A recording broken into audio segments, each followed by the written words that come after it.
एक विचारू? विचार की. माझ्या आईची आई वडील देवा घरी गेले. आई अजून सावरली नाहीये, रडते. बापू आजोबांच्या बाबतीत असे काही झाले असते तर बायकांनी असा स्वयंपाक केला असता का?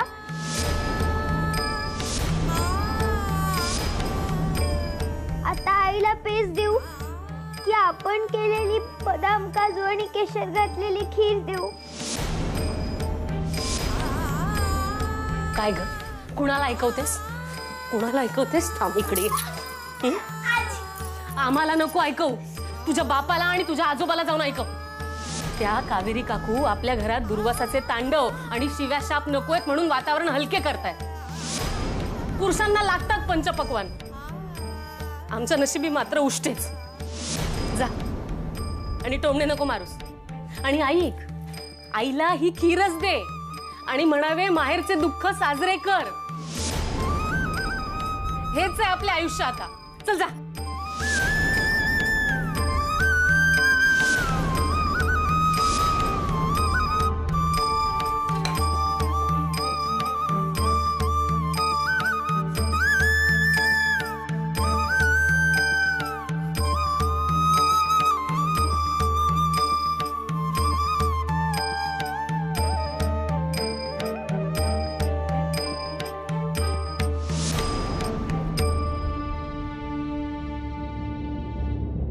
अहो ऐकलेत का?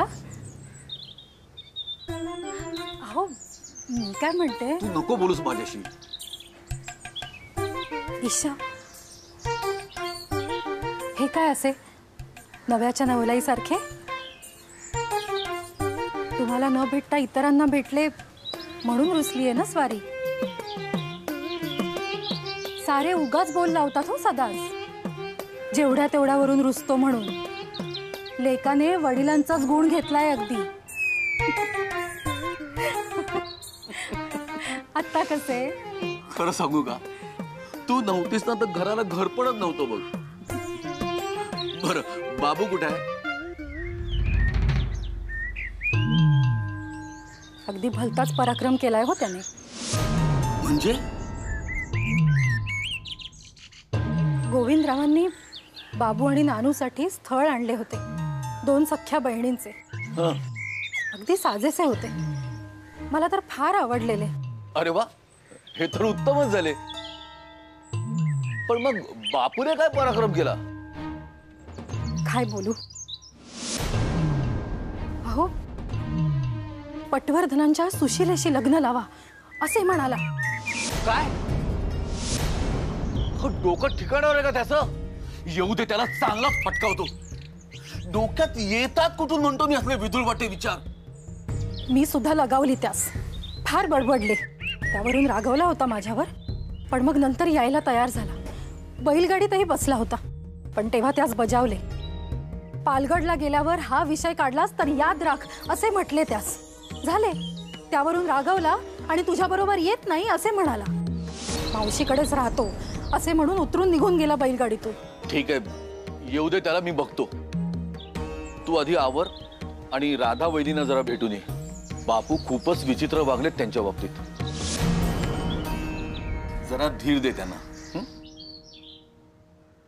पण आधी जाऊन माझ्या बाळाला भेटते. तर जमल्यास पाळण्यात निसव. पाळण्याची दोरी ओढ, अंगाई गा. असू दे, तुमच्या शिक्षेचे तर माझ्या मायेचे दोन्हीचे तोल साधतोय ना, मग झाले तर. बर हो बाळाची आई. बर आलेच. धन्य आहे.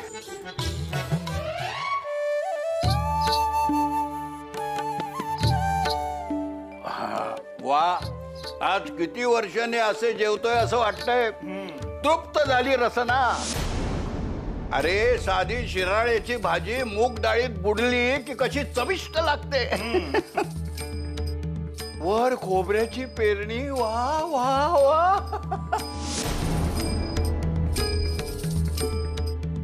आणि शिराळ्यांच्या शिरांची चटणी अशी खमंग झाली की काही विचारू नका. आणि चुरचुरीत पण.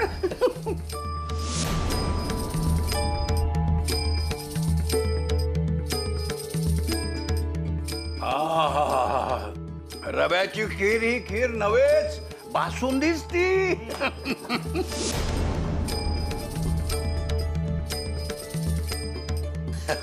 स्वयंपाक करावा तो राधेनेच.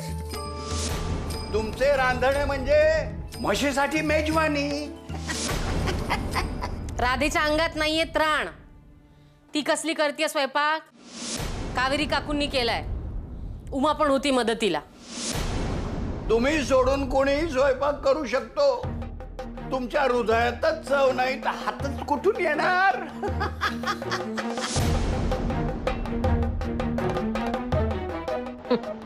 हृदयाच्या गोष्टी करतायत. माझ्या हृदयाला चूड लावून कधीच त्याचा कोळसा केलाय तुम्ही. पण नारायणा, राधाला आता जबरदस्ती करून उठव. रोज काही कावेरी वहिनी इथं स्वयंपाक करायला येणार नाहीत. होय बापू. वा वा वा.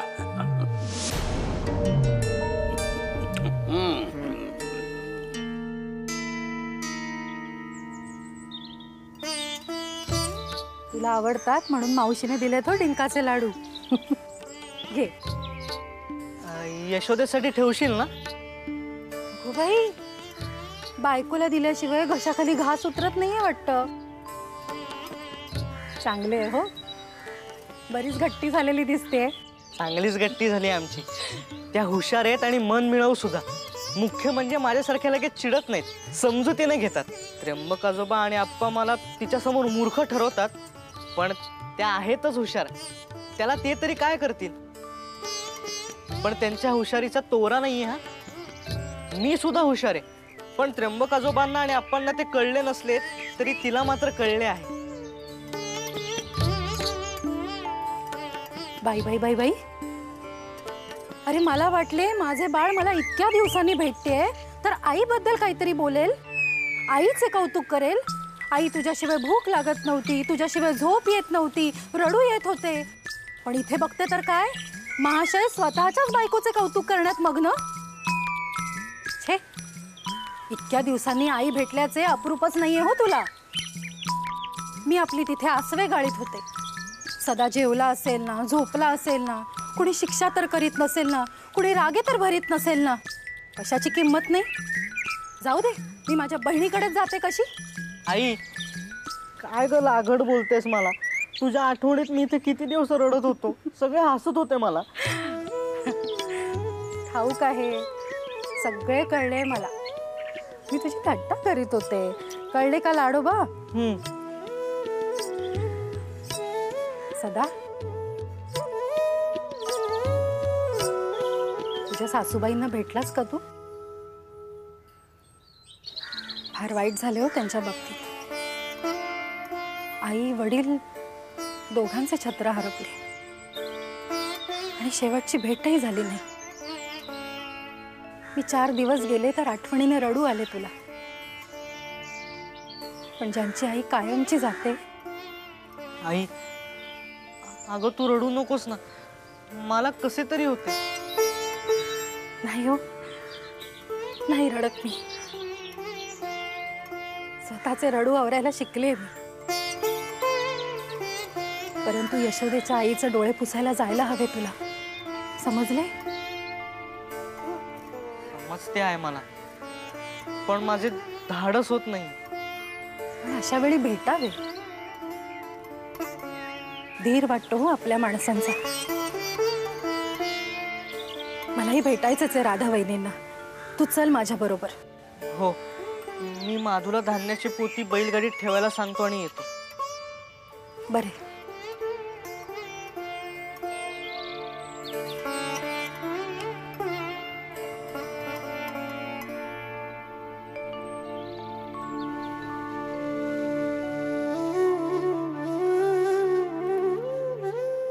बाई, विश्रांती घेत आहेत त्या.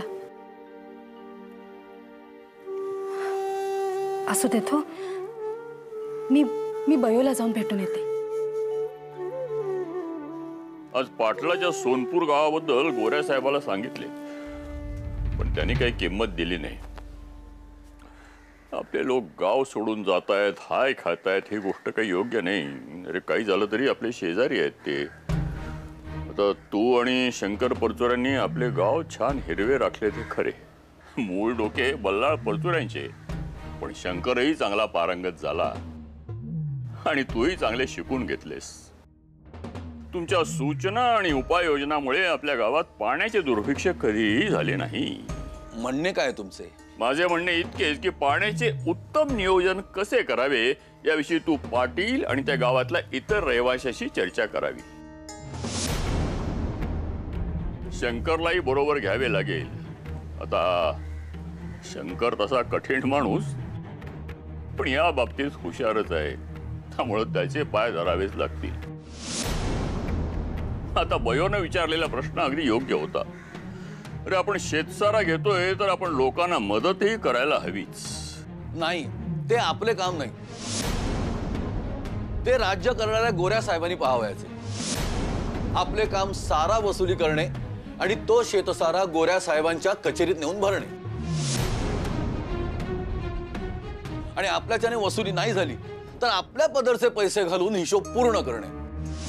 काका, त्या सोनपूर गावचे जवळजवळ 2 वर्षाचे 235 रुपये आपल्या अंगावर आहेत. ते आता आपल्यालाच भरावे लागणार आहेत. नाही, गावातल्या लोकांनी सांगितलं की जप्ती करा म्हणून, पण त्या पाण्याविना वाळवंट झालेल्या गावाचे जप्ती करून करणार काय आपण? त्यात तुम्ही आता मला त्या लष्कराच्या भाकऱ्या भाजायला सांगताय. ते सुद्धा त्या यशोदेचे ऐकून. 2 वर्ष हा विचार नाही सुचला तुम्हाला तो? मला क्षमा करा काका, पण अचानक समाजसेवेचे भूत तुमच्या डोक्यात कसे काय शिरले? आणि भूत उतरवल्यावर काय? रागावू नका काका, पण माझे अगदी स्पष्ट मत आहे. तुम्ही आणि कावेरी काकूंनी या सगळ्या व्यवहारातून बाहेर पडावे. मी आणि रघुनाथ काय करायचं ते बघून घेऊ.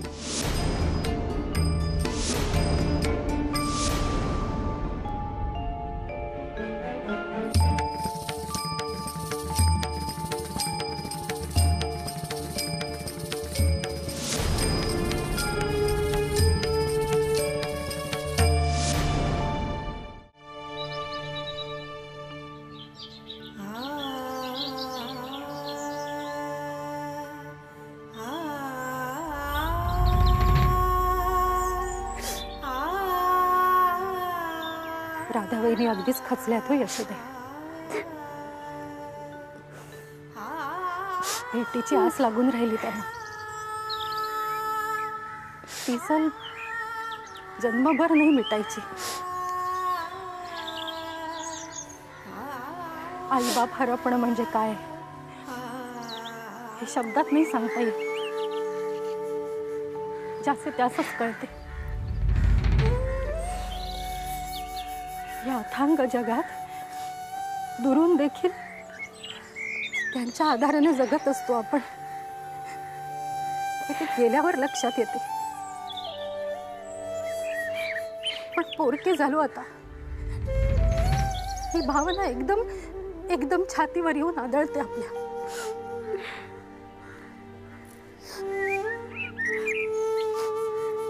आता मी काय सांगते ते ऐक. आता तुला खंबीरपणे उभे राहावे लागेल. जबाबदारी घ्यावी लागेल. मोठे व्हावे लागेल. मला खात्री आहे हो, हे सारे करशील तू. तुझ्या आईला या साऱ्यातून तुलाच बाहेर काढावे लागेल. करशील ना? हो, आता मला आईची आई होऊन तिला सावरावे लागेल.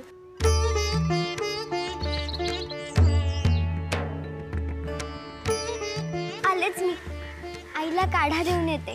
बरं.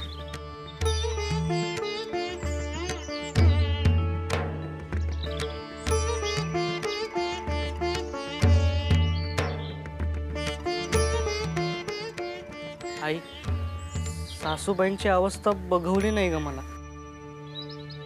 कोणाची तरी आई या जगातून जाणे ही कल्पनाच असह्य वाटते मला. तू कधीच सोडून जायचं नाहीयेस मला. आज प्रत्येकालाच असते हो सदाशिव.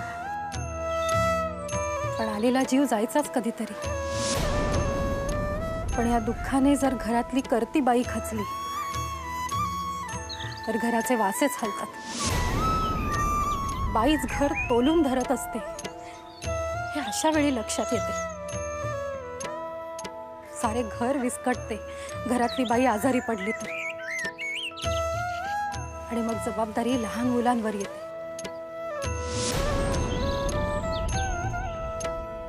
इकडे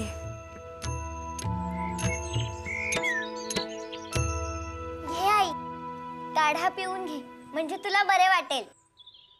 नकोय मला, आधीच तोंड कडू झाले माझे. आई, अगं शहाणी मुलगी ना तू. मग शहाणी मुले असे करतात का? घे, काढा पिऊन घे म्हणजे तुला तरतरी येईल आणि तू बरी होशील. 1 2 3. पाहिलीच यशोदेला? तुझी यशोदा लहान आहे परंतु आज मोठी झाली ती. आईची आई झाली ती.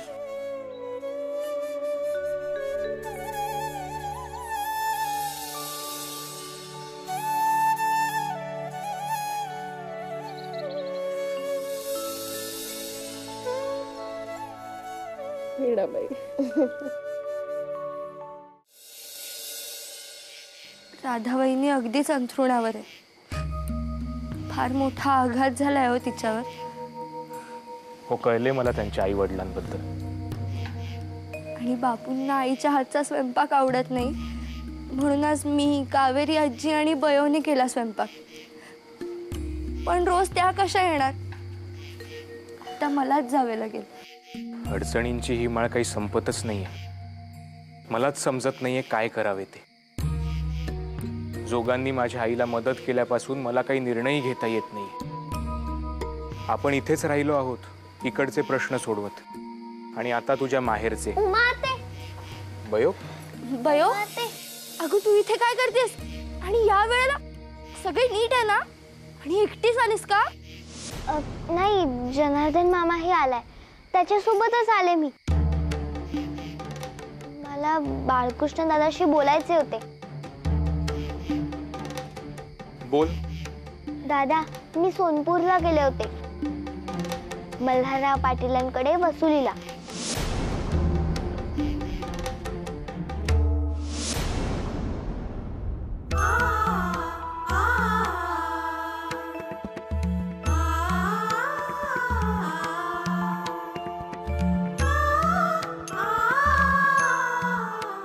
अहो अहो, उठा उठा, चला स्वयंपाकघरात चला. उठा. हळू. अहो, बापू रागवलेत, जेवणार नाही म्हणतायत. आजचा स्वयंपाक कावेरी काकूने केला, पण आता तुम्हाला करावेच लागेल. उठसूट त्यांना नाही बोलवता येणार. चला स्वयंपाकघरात चला. उठा. अहो पण नाना, आईला बरे वाटत नाहीये, मग ती उठेल कशी?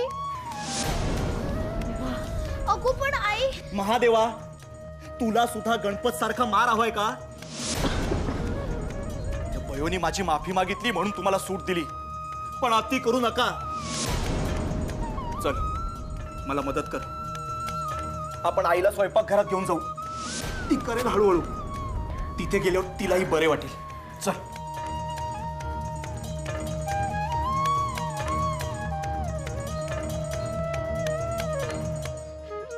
सावकाश, सावकाश.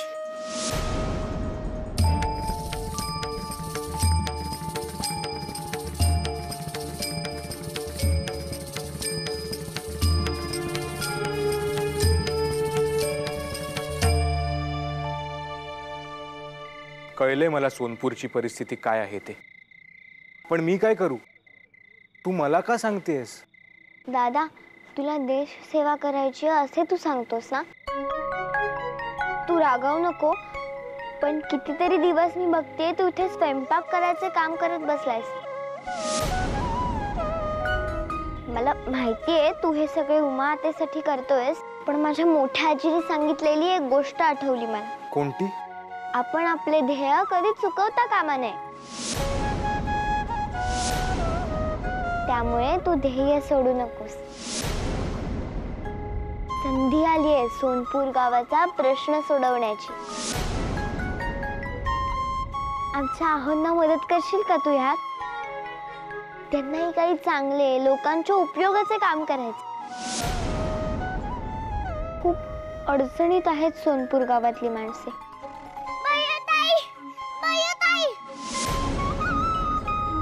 सखू, काय झाले?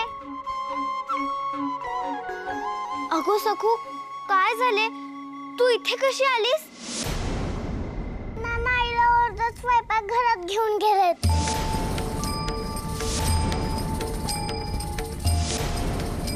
तिला बरं वाटत नाहीये. तू चल घरी.